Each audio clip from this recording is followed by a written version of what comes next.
Looks like he's coming our way. Hopefully we can scare him away.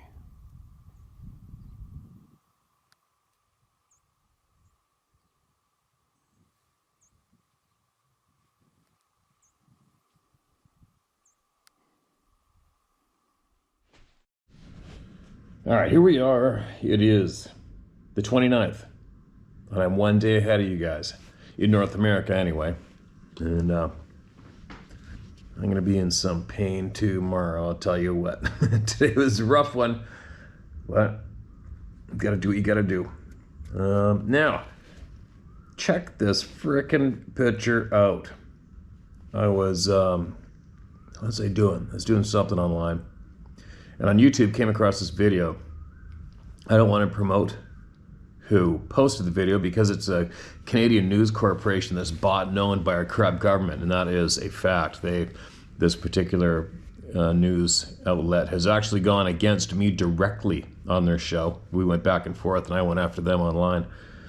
In the past, different topic. But anyways, there's a lake in British Columbia called Lake Okanagan, and there's been a serpent type beast has been spotted there numerous times as time began. The natives have talked about it.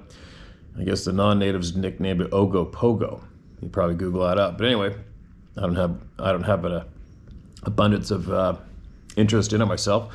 But anyway, I was scrolling through my feed on YouTube, I think, and I saw this quick clip titled Ogopogo or Unusually Large Bird. Anyway, there's a senior couple, and they're either, I think they're on the lake in a boat, but anyway, they're sitting there and they looked over and seen this thing in the water. Scared the shit out of them. They got the hell out of there. So they took a picture of it. What the hell is this? Seriously. And it's funny, the quote expert that they had, that the news agency called an expert, was a folklore expert.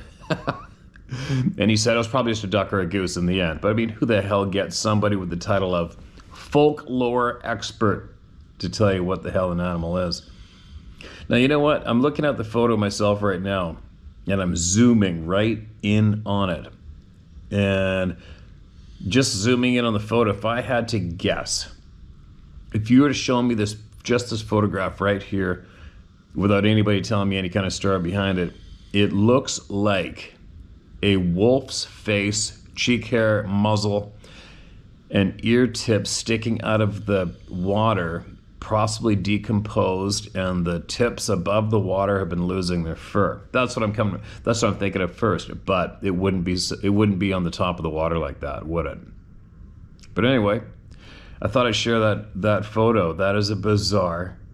This is just a bizarre thing, right? But I watched the interview of the senior couple who saw it, and they thought it was Yogo Pogo sleeping or some damn thing, and they said, quote, they were glad it was sleeping. Apparently we looked at it and they got the hell out of there. But anyways, I thought I'd share that photo. That's a weird one, isn't it? Don't ask me what it was, because you're looking at the same thing I'm looking at, but that's a weird one. But that's what it looks like at first. Would be like a decomposed. It looks like a wolf's frickin' head looking up at you out of the water, doesn't it? But anyway, interesting. What else? I still haven't got around to editing Sarah's UFO video she made a week ago here. Since I've had a few people email me that I know of, and they text me what they've seen in the sky too, and it's basically the exact same thing. It's kind of bizarre. I wonder if how many of you out there have been noticing any odd lights in the sky lately. Weird thing.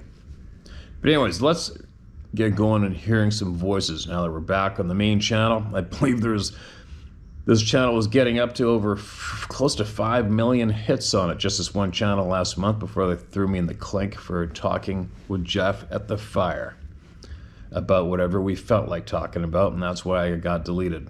And if I do it again, apparently I get booted forever. Crazy, isn't it? Here in the free world. But anyway, let's listen to this one. This email is titled Need Help. Tracker/trackers. Res-vortex. All right. This is very hard for me to write. My past has left me broken. It has taken years to get to this point I'm at now. I suppressed many memories. I suppressed my memories. For it, I suffer from PTSD with not much of a support circle. The family, the support family I did have dwindled. In other words, they don't believe me even to this day. I'm a person who doesn't trust easily and am very leery. Most of those that I did trust and stand alongside have either passed, gone missing, or they went on their own way. They knew the saying I always said/say, we take care of our own. I can tell you about humans and different beings that were lost, missing, kidnapped, trafficked. I'm a survivor of these. I feel this is my last chance and I'm running out of options. I need help. I've tried contacting some of my First Nation friends for help and point me in the right direction. They just message and say they'll call and never do. I keep seeing these incidents that I've had. It's like a movie on a continuous loop every day for the last couple of months. My version of a tracker/trackers. There are many kinds of these beings. The ones that are controlled are the worst. They're like soldiers. They take orders to find, bring back, or kill. They put bloodhounds to shame with their sense of smell. How do I know? They found me many times. The last incident with them, I almost died. The man I was with perished. These ones look like a jackal with tannish short hair, about the size of a moose on steroids. They had hands and feet like a human, but bigger. They run like a greyhound at excessive speeds. There was an incident at a First Nations res in a northern state in the early 1990s. I was summoned by an elder woman to help. She passed after the incident. The wail/screams that sounded like a banshee went on for a day and a half. I fought beside brave men/warriors that day. Some people didn't make it. 2 small children did survive. Those beings were pure evil. To Dave and Harvey, the Montana Vortex, the box and deer carcasses, the prints. If you think remote viewing, you'd be wrong. Thanks for reading this, Joanne. P.S. This is being sent to David Plattis and Steve Isdall. All right. I don't know what to make of this email. I guess I will pass it on to Dave. Tracker/trackers. I remember months back I asked everybody, I just put out a bit of a cryptic message, and I said, does anybody know what or who are called the trackers? And that's all I said, because if you knew what I was talking about, you would know as well. And I have a feeling this is a reply to that. Anyway, Joanne, if you are listening right now, could you please email me back again, if you would, with a little more detail? What exactly help do you need? Because I'm sure we can provide it, all right? We can provide some sort of help and support for you, for sure. And maybe possibly email me in with better details as well, all right? And I'll share that with Dave too. And I hope we can bring some kind of help, right? It's always not alarming, but it gets the attention when somebody says, I need help on this channel to get it, all right? All right, well, I hope she's still listening. Now, this is titled 6 Years Old. Hi, Steve, thank you for your efforts. I like the one-hour segments the way you do it now. When I was sick, we were visiting family in Tennessee, and we were 10 or so miles off the paved roads, out where my uncle had his still. On his family's farm out near the barn, sitting on chairs in a big circle playing hillbilly music with spoons, washboard, wash tub, bass, fiddle, banjo, harmonica, and jaw harp. That must have sounded awesome. I saw across the pasture at the edge of the woods a large, hairy man squatting and watching us. I asked who it was and was told he was the old mountain hillbilly, and he comes down to listen to the music. I'm now 50 years later. I now, 50 years later, know it was a Bigfoot. I've never told anyone about it because I figured it was normal in Tennessee. We don't have those in Wisconsin. I told the relatives that day. I haven't thought about it since then, but listening to you brought that old memory back. Thanks for that. My name is Craig Wire. Please keep doing what you do. Craig, that's an interesting one. Tennessee, man, there's so much shit goes on in Tennessee, isn't there? Tennessee and Utah. Well, like I say, Tennessee, Utah, Oklahoma, Eastern Texas, on and on and on, right? So much, but a lot in Tennessee. I wonder why. You know, we do have somebody who contacted me about wanting to make a map with all of your sightings on it. And I said, hey man, that's going to be a shit pile of work. But if you want to do it, go ahead and give her, and I will post it up wherever you want to post it up, and I'll share it with the people, right? That'd be one hell of a map. But Tennessee, the Smokies, right? Appalachians, lots of sightings. Thanks for sending that in, man. Appreciate it. Appreciate you sharing your name too. You're a free man, brave man. Here we go. Potential puzzle piece. Dear Steve and the round table of knowledge. I've often pondered why some witness accounts of Sabe/Sasquatch talk of a solid blood and bone creature, whilst others describe a more ethereal being, one that is semi-solid, has parts visible, a gliding/floating motion, etc. As mind speak and dream visitations have often been associated with Sabe/Sasquatch, it is then possible that they are also capable of astral projection, a term used to describe an intentional out-of-body experience of a subtle body called an astral body, through which consciousness can function separately from the physical body and travel through the astral plane. Most cultures and religions have forms of astral projection, including Egyptians, Hindus, Japanese, Taoist, Judaism, and Christianity, to name but a few. In some Inuit groups, people with special capabilities known as Angakuk, Angakkuq, Angakkuq,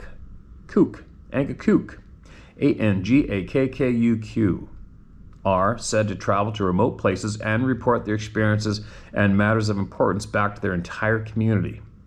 For a Sabe/Sasquatch, the ability to travel astrally in search of food, game, and water would be a huge benefit, not to mention the ability to scout for pesky humans, potential dangers, or in order to contact other Sabe tribes. It's just a thought, but it'll explain a lot. Let me know what you think. Thank you for your time and for doing what you do. And yes, you can use my full name. I know, I'm a free woman. Kind regards, Lowry Thomas. Lowry Thomas. Thank you for that. Wales, UK. Lowry, I appreciate you. It sounds familiar. I think you've emailed me before. What do I think of that? I don't know. You know what? I always say, you guys, it doesn't matter what I think, right? Whatever I say, it doesn't. What I think it just shouldn't matter. You know what? I don't really give a shit what anybody thinks. I just like sharing all this knowledge. We can all soak it up individually, take from it what you will or leave it, and hopefully fill in one of your personal puzzle pieces. You know what? Helping them find food, tribes, it's not that simple. I don't think they need any help there. I don't think they're challenged in that department at all. And I don't think they're here full time. And I think something's going on around us that we have been dumbed absolutely down to be certain that we do not become aware. That's what I am at this point of the game. I am quite convinced of that. Just myself. That's just myself, and I change my mind every once in a while as I grow and learn. But right now, I think these beings they outclass the living shit out of us in every category. That's a fact. And it's just too much for our brains to wrap around. And it kind of makes me angry because once the more you learn, the more you become aware, and the more confusing it gets, and it gets very frustrating if you are geared up to flow that direction, right? And I'm finding with me lately, the more I learn, the more frustrating it gets, the more holy shit it gets between my ears. And it just expands so much greater and further than just focusing on dermal ridges, footprints, and banging on trees and whooping in the night. Right? There's so much going on. It is absolutely mind-frickin' boggling. But anyway, when you get onto that department, the astral thing, yeah, anything's possible, especially going in that direction for sure. But all I can put on that right now is just that, yeah, it's a definite thing without a doubt. I don't know enough about it to start babbling about it myself publicly. But I'm soaking it up, and I'm trying to make sense of it all so I can eventually. But anyway, make sure you email us again, all right? The more you learn, email it in if it's going to help someone. This is an interesting email. Well, I made a note right here. There's a guy I came across, unrelated, but remember I was listening to people who are worthy of time, and I listened to a guy, came across him on Rumble by accident. His name is Jay Dyer. And this is a very intelligent guy who spent a shit pile of time learning about various topics. And he is definitely worthy of a listen. I think some of his podcasts are super long, but I caught him on an interview on Dr. Steve Turley's channel, I believe, on Rumble. And you have to listen to that guy, man. He is a very aware dude. Now, get back to another email. Listen to this. Southern California, Sabe. Hello, Steve. My name is Lauren Ray. Born in Loma Linda,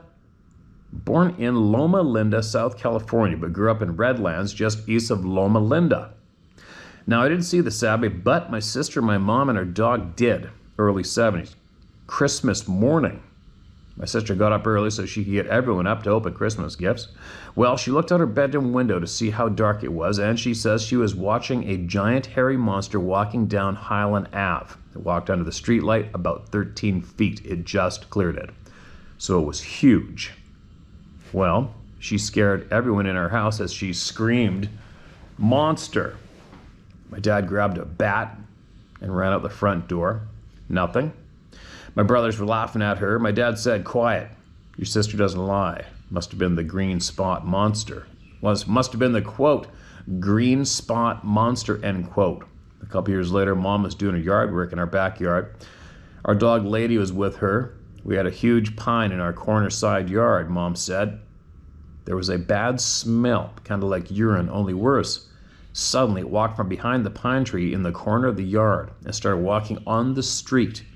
It kept walking, and Mom said it was very, very big and hairy. It had long hair all over its body, kind of a dirty red-brown, and it stunk so bad like old urine.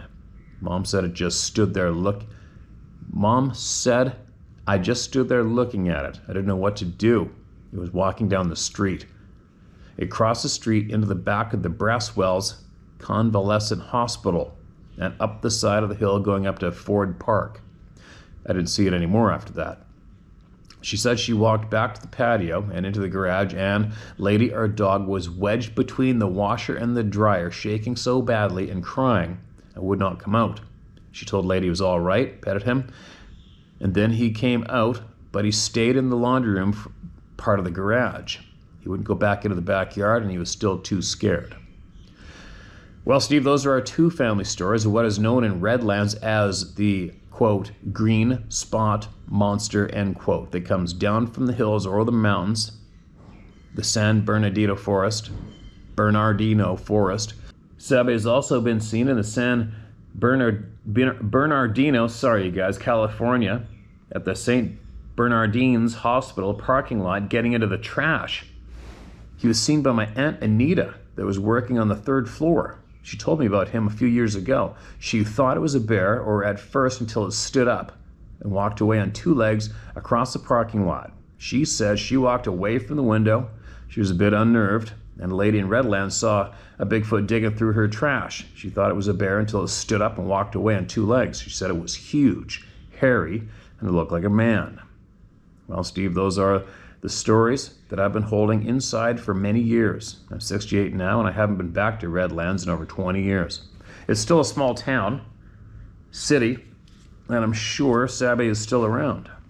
Well, Steve, thank you like so many others have for building this platform where we can share our memories of stories of this creature that has been seen everywhere, not just in the forest, but also in small towns, in cities, just everywhere, and it's gone by many names.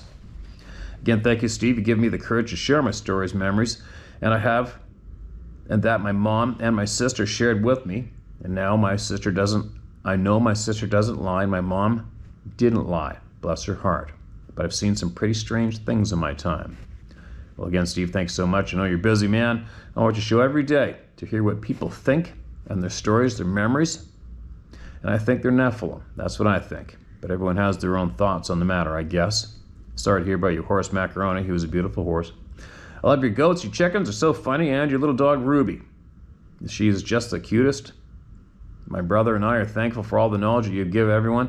And I know this is long. I just had to get this out. We really appreciate it. There's no punctuation. Okay, guys, I'm a little butchery, but we're getting there. We really appreciate it. Someone had to get in there and fight for the knowledge that is being kept from us. We've known for years there's something going on, but we didn't know how to express ourselves other than just being upset. But you've given people a platform, and I think you're just a wonderful person for doing this. You and Sarah are just two beautiful, wonderful people. Thank you so much, and have a wonderful new year. And this is Lauren, currently living in Gibson City, Illinois. You can use my name. I don't care what they think. I'm glad to get it out, and thank you, Steve. All right, thank you so much for the kind words, and they're coming right back at you, Lauren.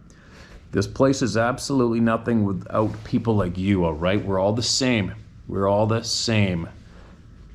And this is your guys' channel now. I'm the messenger.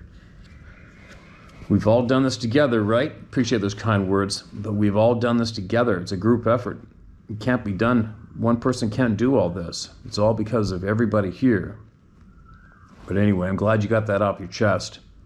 Hope it helped. We've heard dozens of times that it helps to hear people's stories read out loud here, right? All right, we got an opinion coming up. Here we go. It's titled My Opinion.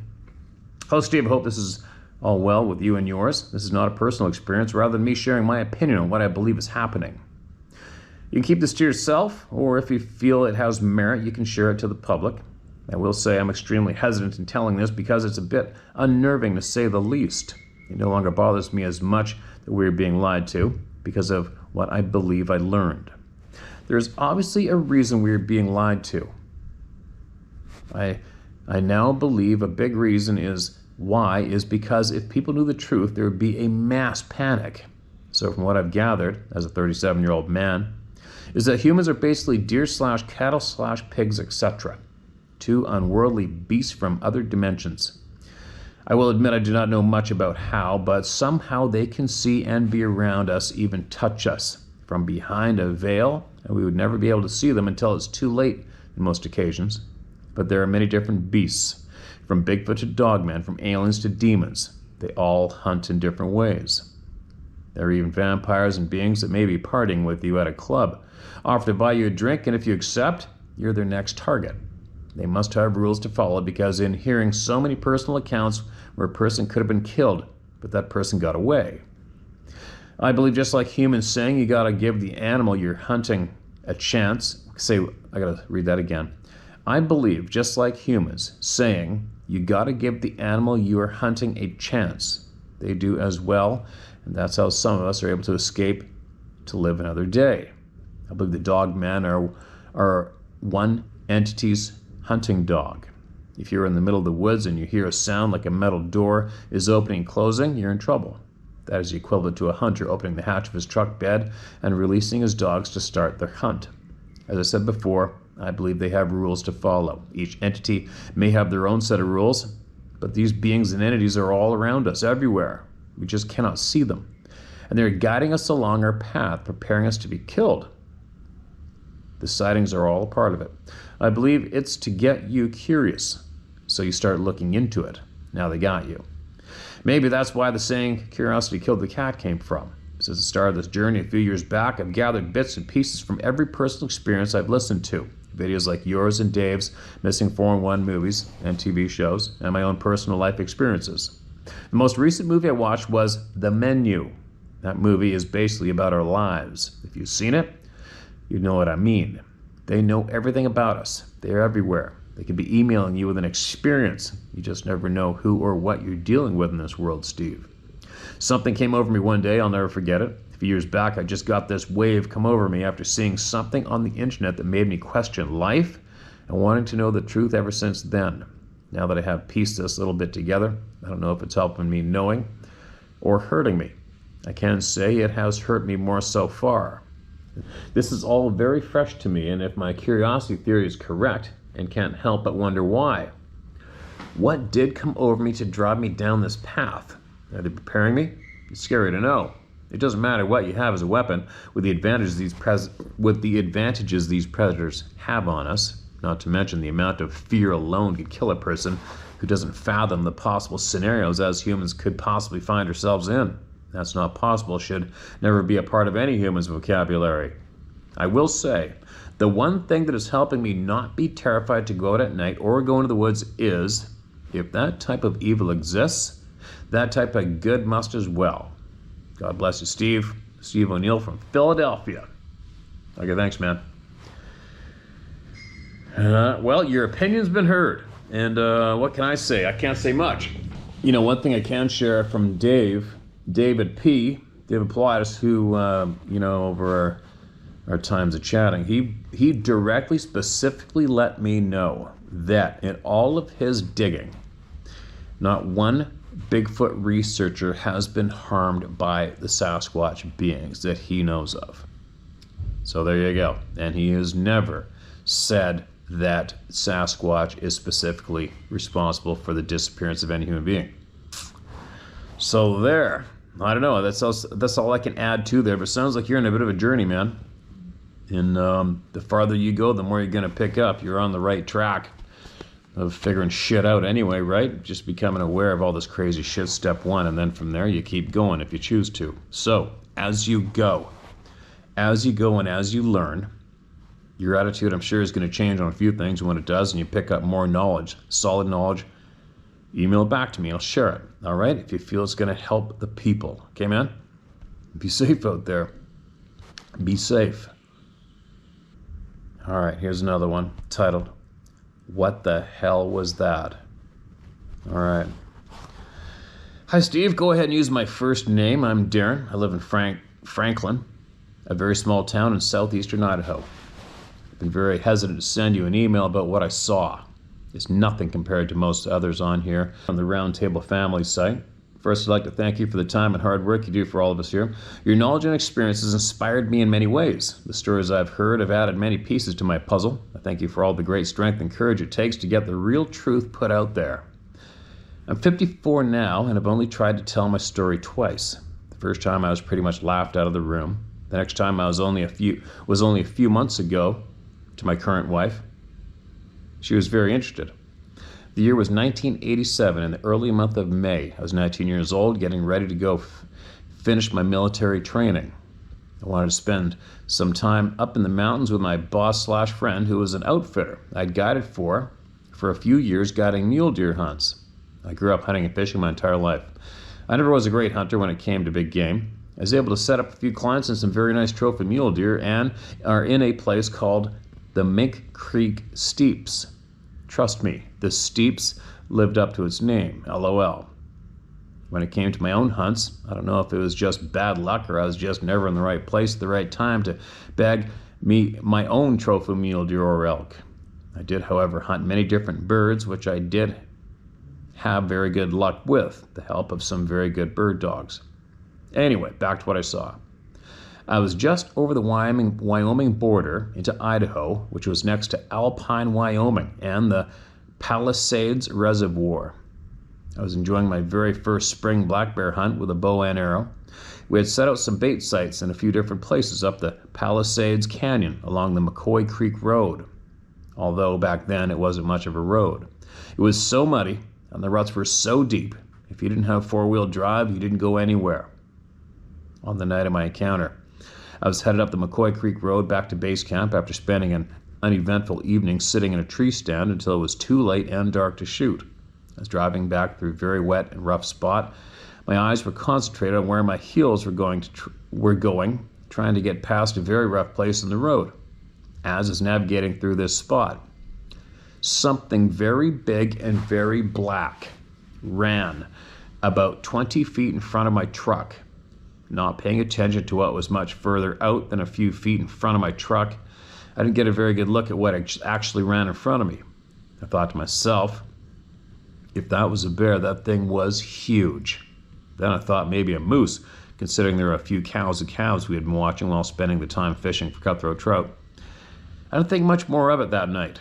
The next morning, as I was driving back down the canyon, I stopped where I'd seen this big black something where it crossed. The willows were very thick and about 15 feet tall. Not knowing the area very well, I remember when this thing passed in front of me, I was looking up through the top of the windshield. Being dark at this time, I was thinking it must be running up the hillside. Well, I was wrong. Where it went through was flat for about another 50 to 75 yards. I found the exact place it went through, because about 9 or 10 feet up, there were fresh willow branches that had been bent over and splintered open. They weren't broken, just bent over to about a 90-degree angle. I couldn't even reach the height of where this happened. And this is when every hair on my body stood on end as a chill ran down my spine. I've never had a feeling like this in my entire life. Since I was a young boy, if I wasn't doing my chores at the farm, I was on my horse in the mountains, sometimes camping overnight alone, never having any fear of any kind. I always felt safe and never afraid. I had no idea what I saw, and for a short while, never said anything to anyone. I tried to tell some so-called friends what happened, and was laughed at, made fun of. Then the day came when I found you, Steve, at hunt.com site. It hasn't been very long since I've been watching the videos, but listening to the stories from the great people here, I have found some pieces to my puzzle. I now know what it was that passed in front of me that night as I was headed back to base camp. I know of nothing that could bend a green willow branch approximately 2 inch in diameter over to a 90-degree angle 9 feet up in the trees. I do have 2 other experiences I'll share another time. You're a great man and inspiration to me. I'm sure to many others on here, on the HTH family site, please keep doing what you're doing. Don't let them lying bastards shut this down. I don't know if I'm speaking for everyone, but listening to you has given me more knowledge about what's really going on in our beautiful world. Steve, please be safe and never stop doing what you're doing here for us all. God bless you and your family. Take care.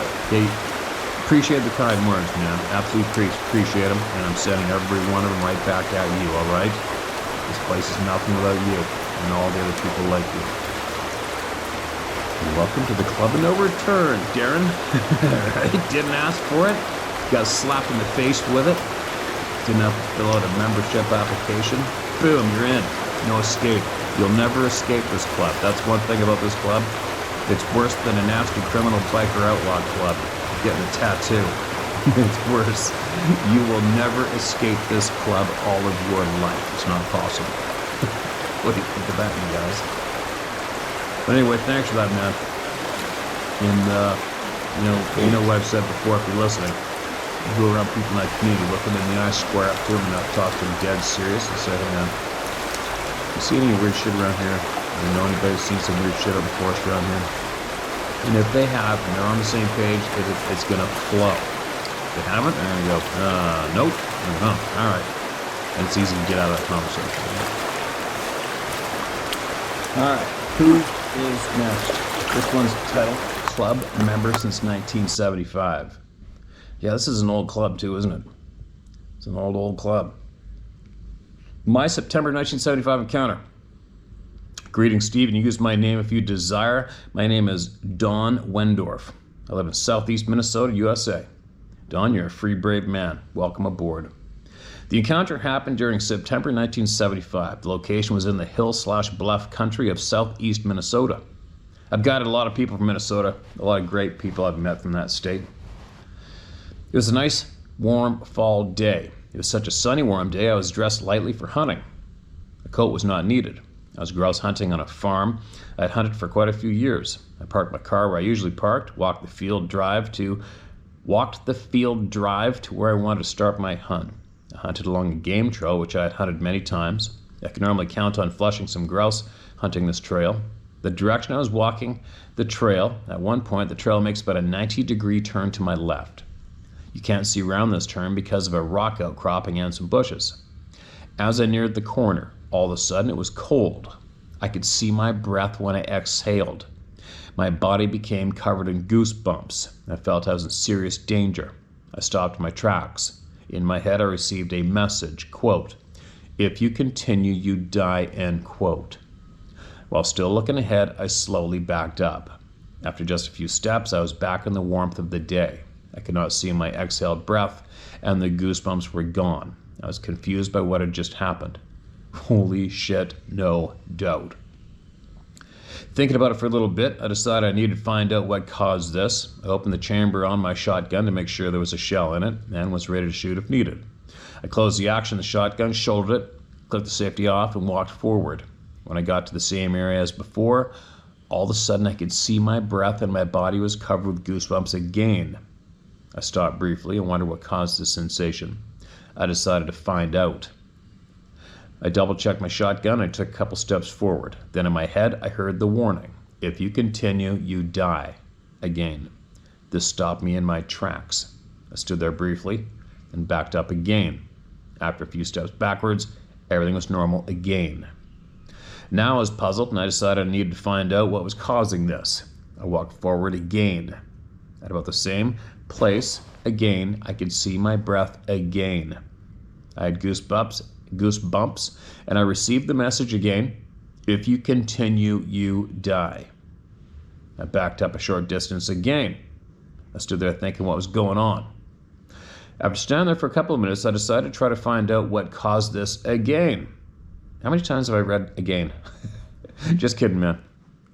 I checked my shotgun to make sure there was a shell in the chamber. I clicked the safety off and walked forward.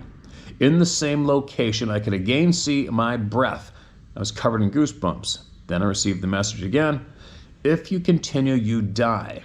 The tone of this message was serious. At this point, after receiving the message and experiencing the same conditions 3 times, I decided to leave. Keeping my eyes on the spot, I slowly backed down the trail until I got to the field drive. I backed down the field drive, keep my shotgun shouldered until I got back to my car. I got in my car, started it, and drove down the road a mile or two. I pulled off the road, unloaded my shotgun, and put it in its case. I headed for home. On the way home, I stopped to see a close friend of mine. I told him what I had encountered. We both decided to go check it out the next weekend. The next weekend arrived, and we went to that farm. We parked the car, loaded our shotguns, walked to where I had the encounter. When we got to the location, everything was normal. We hunted that farm the rest of the day, and many times after that. I never had an encounter again, although I never saw what caused the cold sensation and gave me the messages.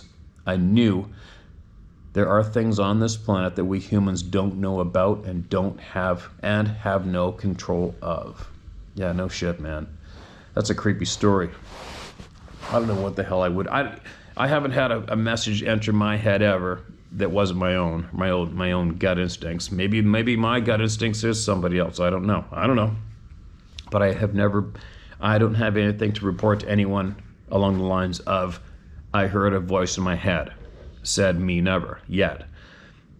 And I wonder if with my shitty attitude on all my solo experience in the woods would maybe, I don't know if it would or not, but I wonder if my past experiences would enable me to be a little bit of a prick and say back to it, maybe if I come forward, you're going to die. Right? I wonder if anybody would ever, I wonder what would happen, because we've had how many people have reported the same thing, being warned, you come forward, you get out of here, you're going to die. I wonder what would happen if somebody challenged that voice and said, yeah, maybe you're going to die. Show yourself. But anyways, aside from that, that's just a silly thought. But aside from that, I wonder though, I'm thinking what you described, I think that I might possibly try coming into that area from different directions and try to circle around and just see how big of an area that was covering. Unless hearing that voice clear as day in my head would be enough to scare the living shit out of me and go, all right, I'm out of here, you're here, I'm here, let's leave each other alone. And that's basically what I've been doing for a long time, right? But I would have been curious to have circled around that zone, possibly got up on a high point if there was one, looked down in there, sat there and glassed it for hours, maybe to wait for movement like I normally would guiding or hunting for myself. I don't know. I would have a lot of curiosity of what was going on in there. Especially, I don't think we've heard anybody say they came across a piece of timber or brush and all of a sudden they could see the breath. I think you may be the first one to share that detail. I was talking to Dave earlier today. Maybe next time I talk to him, I'll run that one by him and ask him if he's familiar with anyone else who has come across the temperature absolutely changing instantly and seeing their breath, like as in crossing a line, bam, in your face. I mean, obviously, the only times I can ever note the air absolutely changing is when you drop down into a creek bed, a little rock cut out steep in the mountains. During a hot day where the water is running down, there's always, obviously cold air sinks, right? So it's always down there, and you're always gonna feel that change when you drop into that zone, but never on flat ground on a warm day. Never. All right, here's one more titled Peru, Indiana, Peru. It was 1981 around Peru, Indiana on the Wabash River, and I was 17 years old. I'm sure I pronounced it wrong. Wabash. My grandparents had an old trailer on some land on the river along with about 6 others. There was nothing modern about the camp, just old trailers with a place to get away for the weekend and fish or just enjoy being in the middle of nowhere surrounded by woods, river, and a couple of ponds. The only people you see are the other trailer owners if they decide to come up at the same time you happen to be there. One weekend I went up and spent the weekend with my grandfather fishing for catfish that you could catch pretty much any time with a crawdad tail.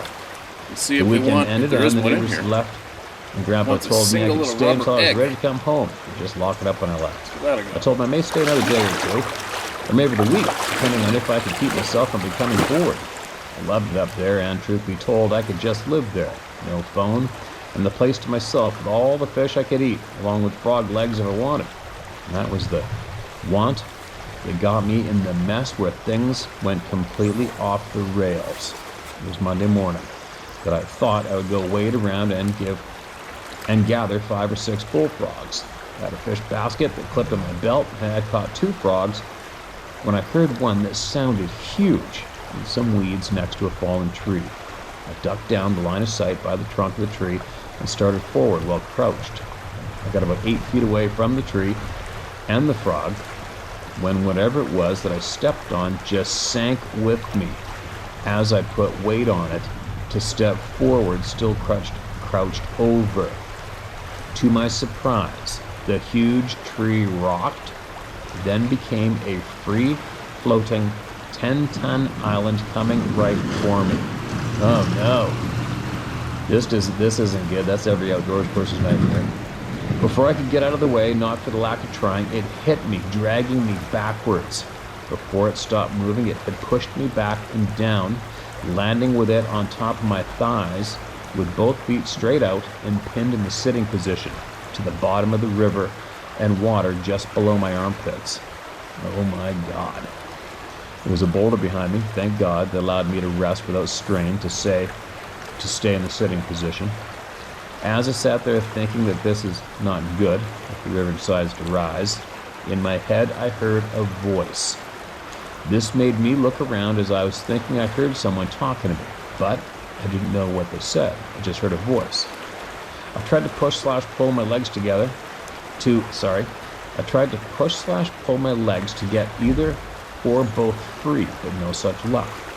Nobody was coming back to the river that I knew of till Friday. Could I sit there for days? Could I sit there for 4 days? And who did I hear? Where are they, and why are they not letting me see them? When I finally calmed down from the shock of the tree moving... When I finally calmed down from the shock of the tree shoving me around, I heard it again. It was a voice, and it was telling me I needed to sleep. I thought to myself, sleep? I must have hit my head. I sat there thinking, where did that idea come from? Did I really hear someone? I laid my head back on the boulder behind me to calm down and think. I laid there looking up at the clouds in the sky, wondering if anyone may have forgotten something. I would come back to get it today, and if they did, would I know and be able to get their attention?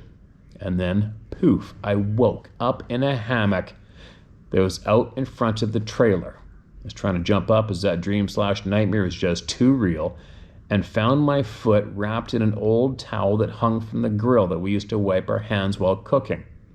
Inside that towel was a bunch of stinging nettle leaves placed against bloody shin. Before I knew about the leaves, though, I was trying to stand up and figure out what was going on. I couldn't figure out how I was where I was. Was this a dream? Did it really happen? I was flipping out. I made myself just stop and think about one thing at a time. I kicked the towel off my leg, found the leaves on my leg, letting me know I was not alone. Who's here? I yelled as I was looking all around, but no one spoke back, just silence. Then I thought, where did the leaves come from? Why? I hate nettle, along with the itch that comes with it. While looking around, I saw the tree that trapped me was about 50 yards downriver from where it was when I started. My fish basket was on the bank about 20 yards down the river, too. Long story short, this is all I know. I doubt that it was one of the other owners. They would not have left me if it was one of them that found me. I can play the whole tree thing in my head over and over, but looking at the clouds in the sky is where it ends every time. I was not eaten up by mosquitoes like someone had watched out for me while I was out. I try not to dwell on it. That only leads to questions that just drive me to wit's end.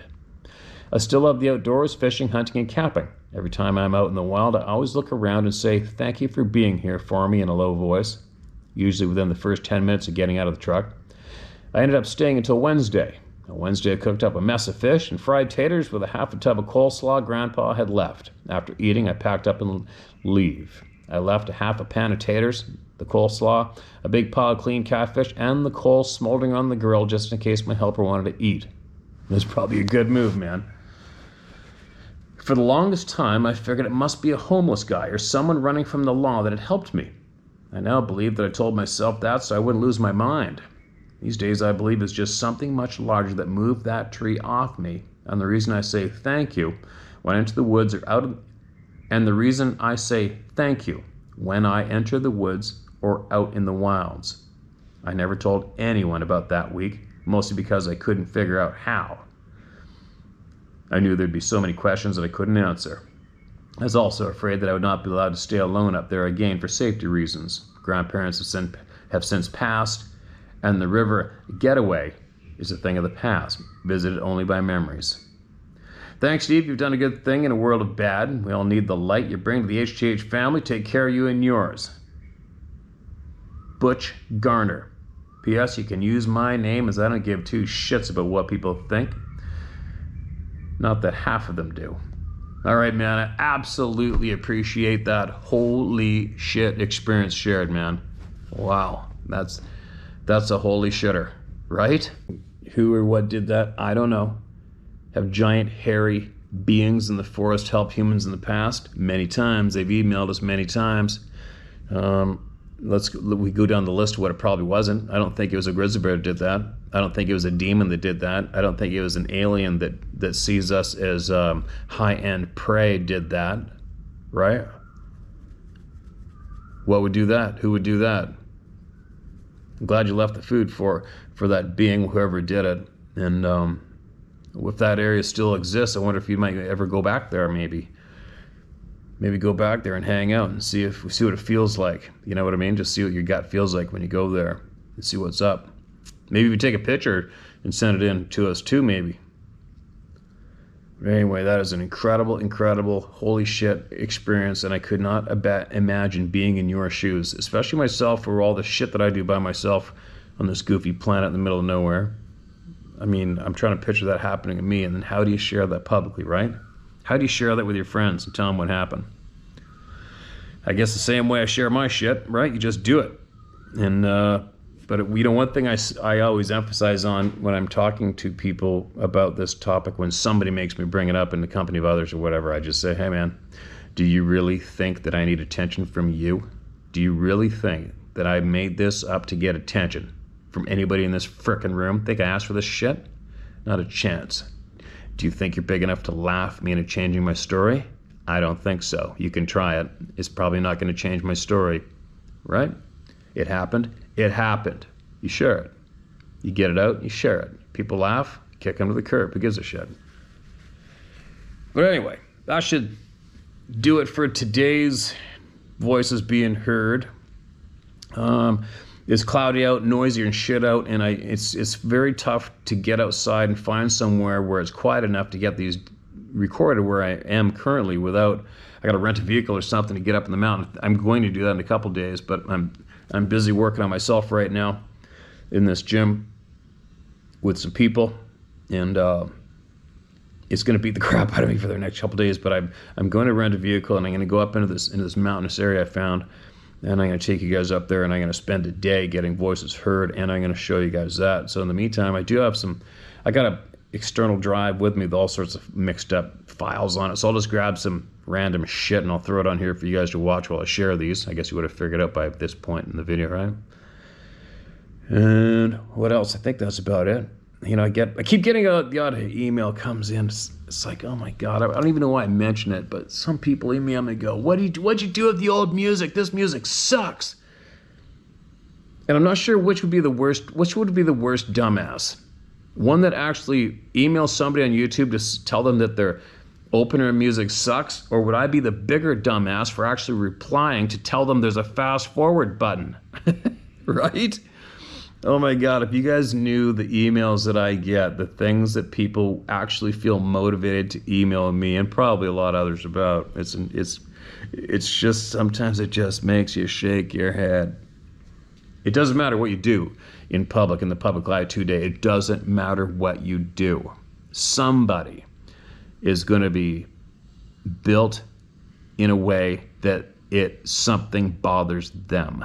It's incredible. I mean, some of the things that people email me about shit that bothers them is pretty crazy. But anyways, I don't even know why I'm rambling about that. Moving along. All right, so I'm going to put this video together, throw some random B-roll behind it. You guys can watch. It's down my ugly mug in this room. And then I will be placing all of the videos I made while I was in jail from the other channel onto this channel, because I know there's literally millions of people out there that haven't seen them. And I'm going to keep throwing down more new shit on here. And I'm not going to stop. I'm not going to stop. So, share my story at howtohunt.com. Get it off your chest, get it out, and share it. If not here, share it somewhere else. Just get it out. Don't be scared to share this crazy shit. All right? Be safe.